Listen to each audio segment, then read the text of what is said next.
Chinese Emperor for life, Xi Jinping, has just made another bold move here.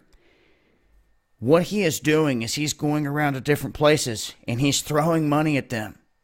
He is throwing loans at them in big sums. And in return, he's expecting to get one of a number of different things. They're going at this with an approach to where they're trying to buy what they want. And if they can't get what they want at that moment in time, they'll try to use this money as collateral. Now, this latest move is a big one. You're talking billions, 2 billion yuan being given to Sri Lanka, which equates to 295 million US dollars.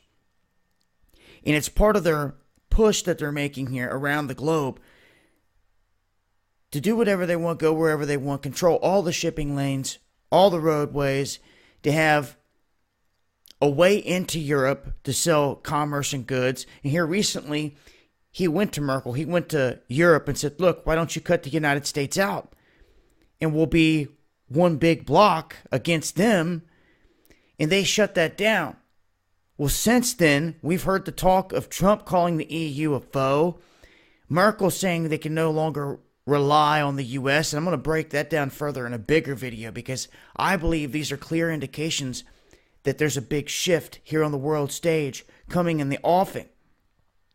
And you have to wonder, what will it take to dethrone the United States? Well, really, just the downfall of our economy or the U.S. dollar or any massive lights out event could send things downhill quick.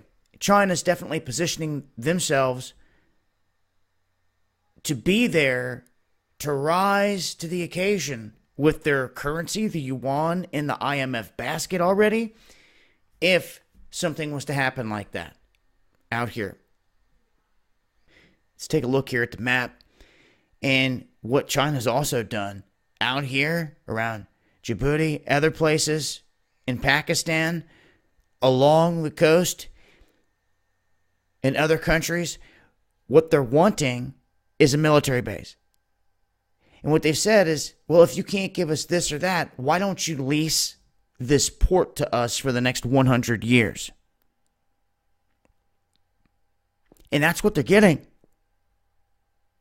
When these countries are like, that's all we got to do is just let you use these ports and you're going to give us all this money, they're doing it. Now, what they've also done, for those that are not seeing the bigger picture here with China, there's massive drills going on right now outside of Taiwan, designed to go into Taiwan. Now, of course, out here politically, they want to talk like, oh, everything's calm and cool.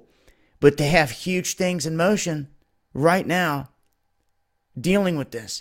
Now, Sri Lanka, they're throwing all this money at them. They're trying to control the shipping lanes that go all the way through here, from the South China Sea, through the Bay of Bengal, around the southern tip of India, through the Maldives, into the Gulf of Aden. And then you have these two regions that they can go into, but primarily this one. This is where China's based up at right now, for those that have missed it. They're building up big time, and they're trying to get into this region and up in through here all the way down into the Nile, or up to the Nile Delta here of Egypt and to the Sinai Peninsula, to where they can get out into the Mediterranean.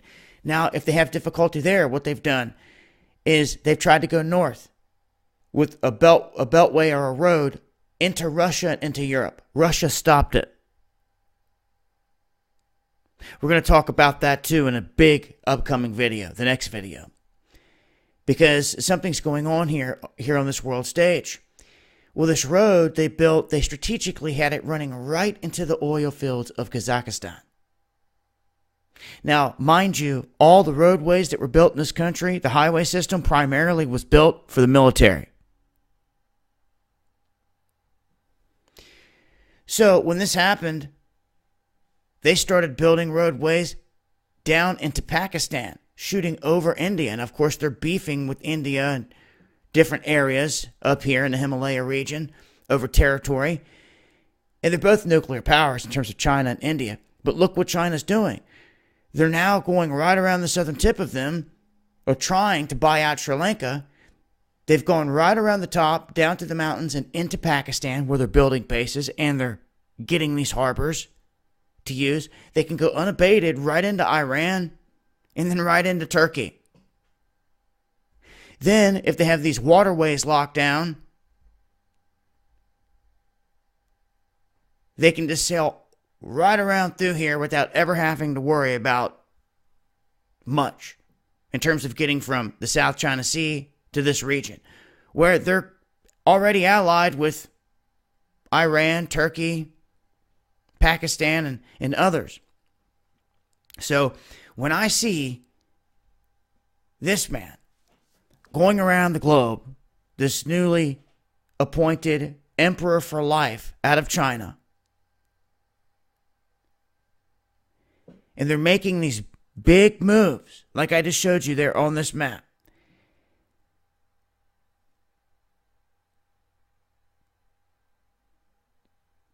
who's going to step up to stop this? Anyone?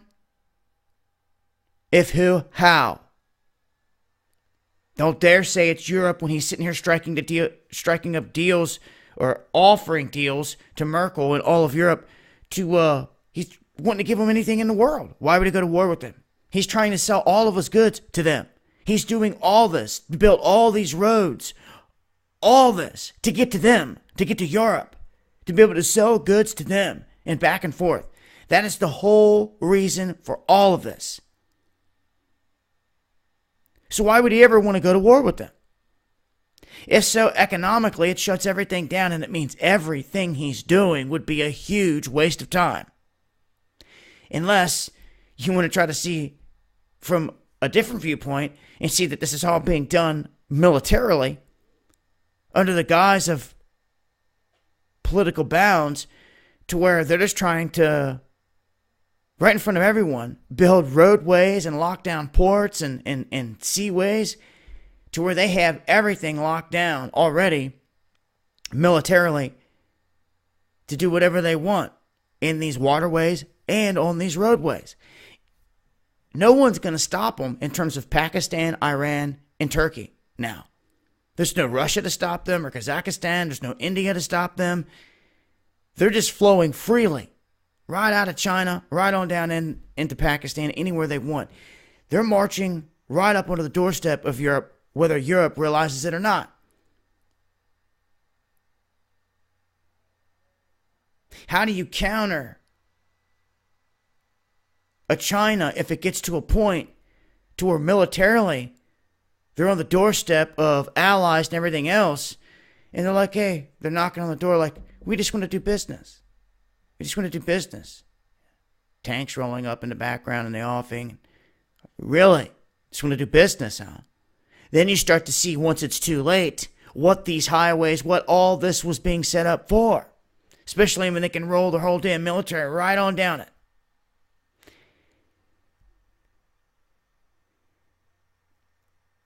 But I have a feeling China is trying to strike the pose here on the world stage. That they're not like that. This isn't the old China that would dig a ditch or a trench line and tell everyone that didn't want to do what they say to jump in it. And you know how it went from there. Especially all the millions, they said, oh, we're taking your guns. And they were like, no, you're not. They're like, oh, yeah, you seen how that ended with their lives. I think he wants to try to knock that image off right now and clean it up to where they can be a more respected, cleaner looking type of China, more humane type of China globally. It's the only way that you're going to get others to be attracted to you. And then at one certain moment in time, they flex out. They flex out everything they have and they say, all right, look, we are the global dominant power. How can you say we're not? We can do anything we want, go anywhere. We don't need the United States. We'll completely cut off all the trade to you. We're just going to deal with all these other countries. You have nothing that we need. We're going to start doing it all in yuan, backed by gold, which they've already begun. And it sets the stage for where areas like the East China Sea, areas like Taiwan, they become flashpoints. So when you see a man like this taking billions of yuan, just throwing it at Sri Lanka, like, look, here you go. They're like, what? Like, what is this for? Look, do whatever you want with it. That's what he said to them. They're like, okay, we're going to build houses over here and do all this with that. He's like, all right. They plan to build houses in all the electorates in the country. So they're taking this like, wow, the Indian government isn't even doing this for us. Do you see what they're doing? They're driving a wedge there in between India and Sri Lanka, just as others are trying to do with them in Taiwan. To their strategic advantage. So, Xi Jinping is one to keep an eye on, ladies and gentlemen, out here on this world stage. I'm going to leave a link. I'll talk about this more in an upcoming video that breaks this down. Some of the possibilities of where we go from here.